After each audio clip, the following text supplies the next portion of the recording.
Dans notre séquence décalage, Igor Bogdanov nous parle de la trilogie de Star Wars à l'occasion de sa sortie en DVD chez Fox, Pathé, Europe 1.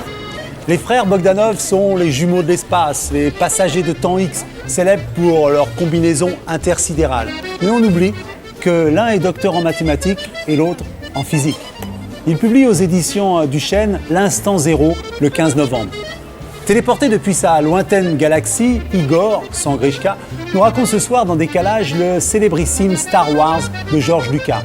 Il en analyse la mythologie, les principales influences et nous explique le voyage à la vitesse de la lumière, les robots intelligents et le fonctionnement du laser.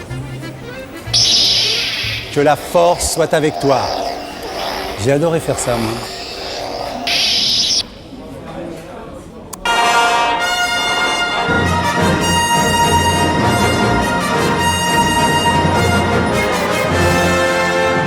Je suis Igor Bogdanov, je suis sur la planète Terre. C'est une petite planète qui est située à 25 000 années du centre de la galaxie, 25 000 années-lumière.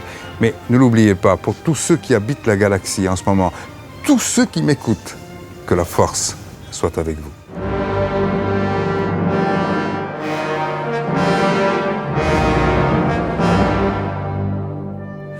Lorsque ce film est sorti en 1979, c'était une innovation absolument fracassante. Parce que c'était la première fois qu'un réalisateur réussissait le pari de porter à l'écran un space opéra. On avait réellement le sentiment qu'on passait d'un monde à un autre. La guerre des étoiles, c'est d'abord un empire galactique. Il existe dans cet empire des planètes, des civilisations entières qui veulent se révolter contre le pouvoir oppressif de l'empereur. Tout commence le jour où, au marche de cet empire, le héros, Luke Skywalker, qui est joué par Mark Hamill, va par hasard intercepter un message de détresse. Et ce message a été émis par l'héroïne, la princesse Leia, interprétée brillamment par Carrie Fisher. Dans le camp du bien, eh bien, on va trouver Luke Skywalker, qui est le jeune héros qui, lui, va, fort de toute de son courage et de son intelligence, permettre justement à la princesse Leia d'échapper au mal. On trouve également le pilote, Han Solo, une sorte de baroudeur de l'espace, joué par le célèbre Harrison Ford. On a également d'autres personnages comme Yoda. Yoda, c'est lui qui va en particulier permettre au jeune Skywalker de s'initier aux forces du bien, à la force, comme on dit dans le film.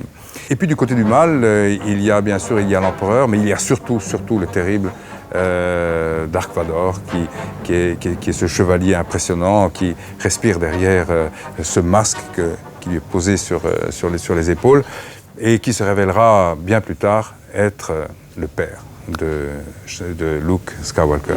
I am your father.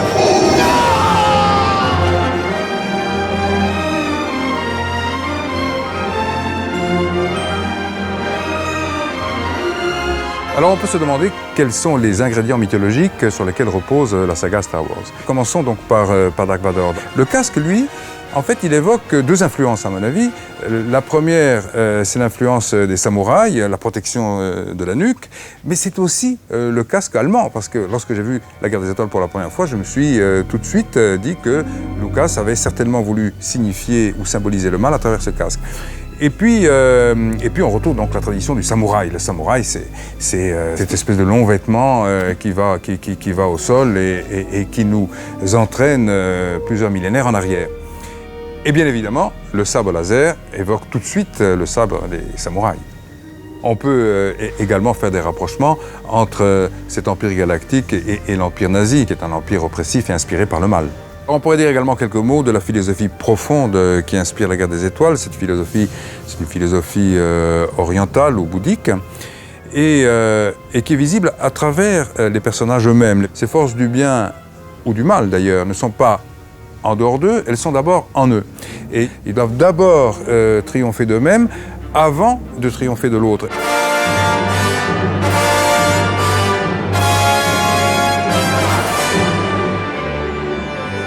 Le laser, cette lumière cohérente, selon En effet, la longueur d'onde qu'on va lui donner sera en mesure de couper très très précisément, très finement. On fait aujourd'hui quantité d'opérations laser, à commencer par les yeux, parce qu'on se sert du laser comme d'un scalpel. Et lorsque dans le film on voit que les héros peuvent perdre une main parce que le sable laser a découpé littéralement l'organe, eh bien ça se passe comme ça dans la réalité. Au moment où le vaisseau passe en hyperluminique, on voit la scène du basculement des étoiles. Finalement, George Lucas a eu le génie d'imaginer que un simple changement de métrique permet de quitter notre espace-temps. Le temps réel ne joue plus, c'est du temps imaginaire. Et puis il reste ces robots fascinants, C-3PO et R2-D2.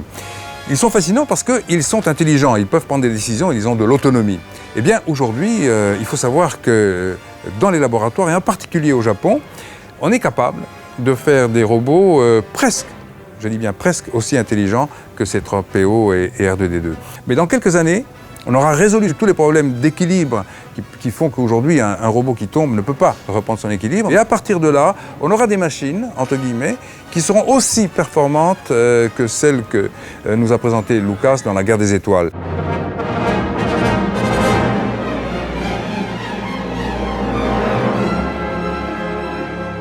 Et à l'époque où nous faisions Temps X, il ne faut pas oublier qu'on a reçu George Lucas. On a passé un week-end entier avec lui. Il n'était pas du tout connu en France à cette époque-là, parce que même s'il avait fait American Graffiti, personne ne faisait le rapprochement entre l'auteur d'American Graffiti et George Lucas, l'auteur de La Guerre des Étoiles. Alors on a rencontré la princesse Leia, on a rencontré bien évidemment Han Solo, Harrison Ford, on a rencontré Skywalker, ceux qui jouaient à l'intérieur des robots. C'est-à-dire qu'en fait, on a vécu ce folklore de La Guerre des Étoiles de l'intérieur. On a eu cette chance-là. Finalement, on était un petit peu pris comme une espèce d'ambassadeur de La Guerre des Étoiles en France.